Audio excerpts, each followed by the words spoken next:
जाफराबाद में तरक्याती कामों का आगाज। मीर सरफराज भुट्टी ने अब्दुल मजीद बादीनी को खुसूसी MPA फंड्स जारी कर दिए। तरक्याती कामों में अहम मंसूबा वाटर सप्लाई स्कीम है। डेरा अल्लाह यार शहर को साफ पीने के पानी की फराहमी के लिए वाटर सप्लाई स्कीम फेज 3 के तहत तामीराती काम तेजी से जारी हैं। मंसूबे के तहत तकरीबन 30 करोड़ रुपए की लागत से जदीद तर्ज के तालाब तामीर किए जा रहे हैं। पूरे नसीराबाद डिवीजन में आपका इस टाइम 1 लाख गैलन का टैंक कहीं पर भी नहीं है। ये वाहिद टैंक है जो पहला टैंक है यहाँ बन रहा है।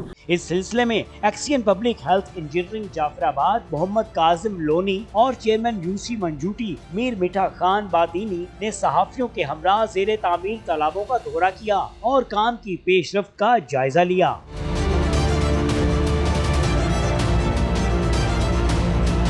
इस मंसूबे से कबल जाफराबाद और बिलखसूस डेरा अल्लाह यार के आवाम को पीने के लिए साफ पानी के हसूल के लिए शदीद मुश्किलात का सामना था।